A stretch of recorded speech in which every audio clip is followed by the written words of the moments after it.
Assalamualaikum warahmatullahi wabarakatuh. Hamdan bila ghaya, syukran bila nihayah, amma ba'du. Anak-anak, bertemu kembali dengan Bapak. Mudah-mudahan pertemuan ini Allah jadikan pertemuan yang mengundang rahmat kasih sayang dari Allah dan ridho dari Allah, dan ilmu yang kita pelajari mudah-mudahan menjadi ilmu yang bermanfaat dan barokah. Amin ya Allah ya rabbal alamin. Baik anak-anakku sekalian, silahkan dibuka buku terpadu halaman 119. Halaman 119, materi ibadah syariah mengenai sunnah-sunnah sholat. Pertemuan yang lalu sudah Bapak sampaikan mengenai rukun sholat, di mana rukun sholat ada 13, dan yang 13 ini dibagi menjadi dua rukun. Ada rukun qauliyah atau rukun ucapan atau bacaan, dan juga ada rukun fi'liyah atau rukun-rukun yang sifatnya itu gerakan atau perbuatan. Nah, selanjutnya ada sunnah-sunnah dalam sholat. Nah, sunnah-sunnah dalam sholat pun terbagi ke dalam dua.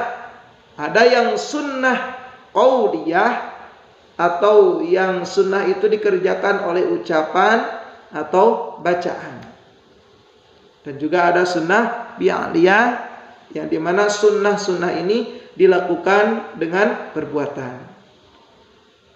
Adapun sunnah qauliyah atau sunnah ucapan atau bacaan, ada yang pertama membaca doa iftitah setelah takbiratul ihram, itu hukumnya sunnah.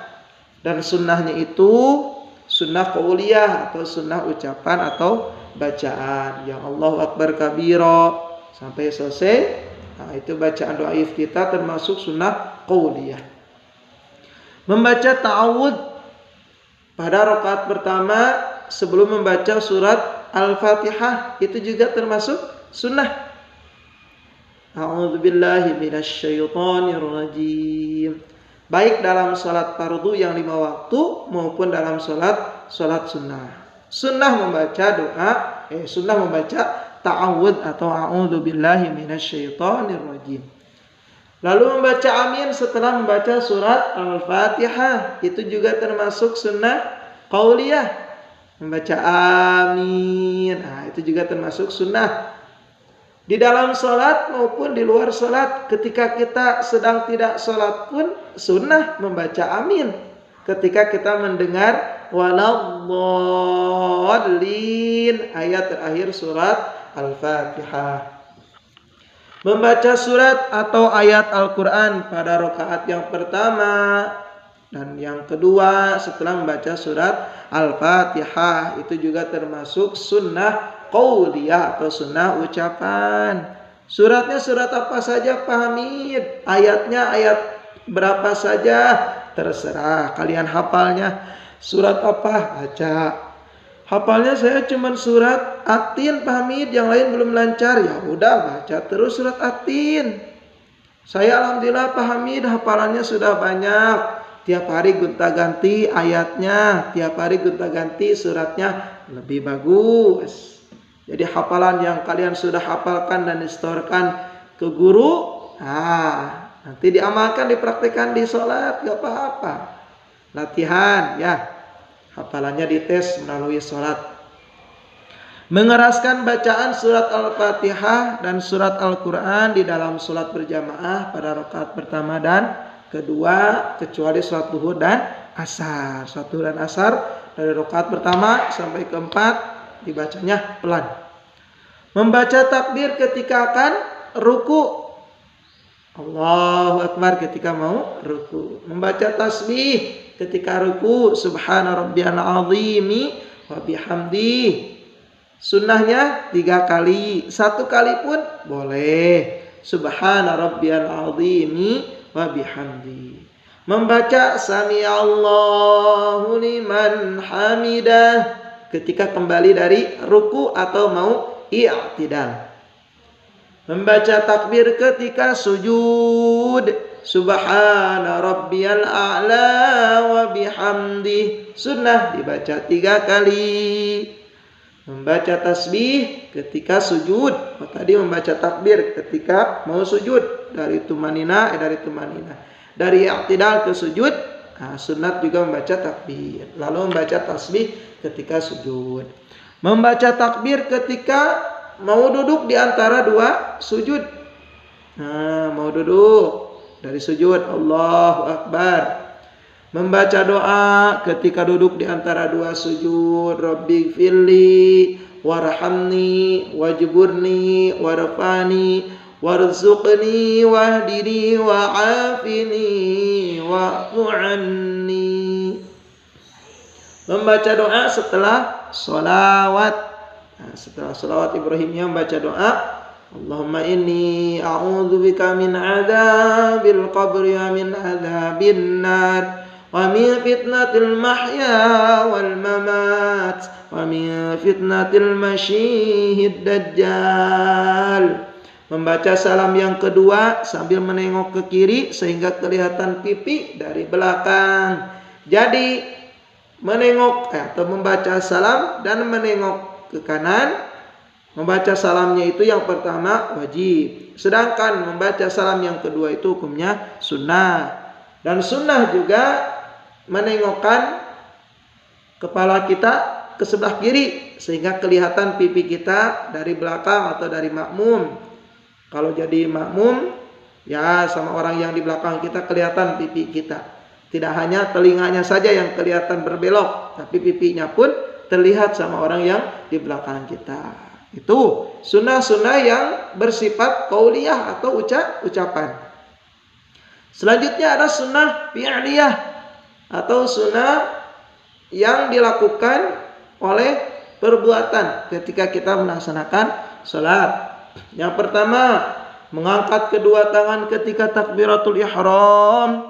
Ujung jari tangan kanan dan kiri setinggi telinga. Allahu Akbar. Itu sunnah fi'liyah. Meletakkan kedua tangan di antara perut dan dada. Tangan kanan memegang pergelangan tangan kiri. Allahu Akbar. Dipegang. Ini yang dipegang ya. Tangan kiri kita, bukan tangan kiri teman kita. Jangan. Batal salatnya. Tangan kiri masing-masing ya. Dan tidak sunat dibalikan, yang kanan dipegang sama yang kiri. Sunnahnya itu yang kiri dipegang sama yang kanan. Pandangan ke arah tempat sujud, melihat ke sejadah atau ke alas atau ke tempat sujud kita. Jangan melihat ke depan. Sunnahnya itu melihat ke bawah. Jangan juga melihat ke atas. Sunnahnya pun melihat ke bawah. Mengangkat kedua tangan ketika bangun dari ruku dan berdiri dari tasyahud awal. Sami'allahu liman hamidah. Sunnah diangkatkan kedua tangannya. Meletakkan kedua tangan di atas lutut ketika kita ruku. Ya, ditaruh di lutut ya. Jangan ditaruh di mata kaki kejauhan, ntar jomplang lagi sholat. Duduk sebentar ketika hendak berdiri. Nah, ketika hendak berdiri duduk dulu sejenak lalu berdiri. Duduk iftiros, yaitu duduk di atas kaki kiri sambil membaca tasyahud awal dan pada duduk di antara 2 sujud. Duduk tawaruk ketika kita melaksanakan tasyahud akhir atau tahiyat akhir. Dan menoleh ke kanan dan ke kiri ketika membaca salam. Itu sunnahnya. Nah, hari ini bahasan kita mengenai sunnah-sunnah dalam sholat, yang dimana tadi sudah terbagi 2. Ada sunnah qauliyah atau yang bersifat ucapan atau bacaan. Ada juga sunnah-sunnah fi'liyah atau yang bersifat perbuatan. Selanjutnya yang terakhir yaitu hal-hal yang membatalkan sholat. Sholat kita akan nyatakan atau dikatakan batal atau rusak apabila wudunya rusak atau batal. Sebab wudu adalah salah satu syarat sahnya sholat. Jadi batal wudunya berarti batal sholatnya. Lagi sholat tuh, lagi sholat kita kentut, otomatis sholatnya batal, wudunya batal. Adapun hal-hal lain yang dapat membatalkan sholat, yaitu yang pertama berbicara dengan sengaja, kita ngobrol sama teman kita lagi sholat. Hei, udah rakaat berapa nih? Baru rakaat ke-1. Masih lama ya, 2 rakaat lagi sholat maghribnya. Batal itu sholatnya. Yang kedua, bergerak 3 kali atau lebih selain gerakan sholat. Misalkan kita lagi sholat yang tangannya begini-begini 3 kali atau lebih, maka batal sholatnya. Yang ketiga, berhadas, buang air kecil atau buang air besar. Kita kentut lagi sholat, otomatis batal sholatnya dan batal wudunya. Yang keempat, terkena najis. Yang kelima, terbuka aurat kita.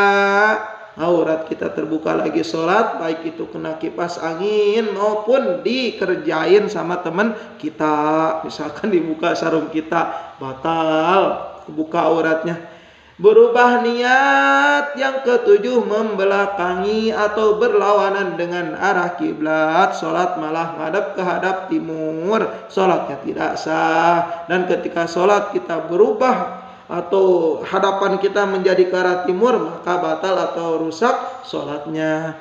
Yang ke-8, makan. Yang ke-9, minum. Itu juga membatalkan sholat. Yang ke-10, tertawa. Lagi sholat ketawa cekikikan, itu pun batal sholatnya. Dan yang terakhir, murtad atau keluar dari agama Islam. Na'udzubillahi min dzalik. Mudah-mudahan 11 hal-hal yang dapat membatalkan sholat ini bisa kita jauhi, sehingga sholat kita benar, tidak batal, tidak rusak, sehingga sholat kita diterima oleh Allah Subhanahu wa ta'ala. Mudah-mudahan kita semua bisa mengamalkan ilmu yang kita pelajari. Amin ya Allah ya rabbal alamin. Terima kasih. Wassalamualaikum warahmatullahi wabarakatuh.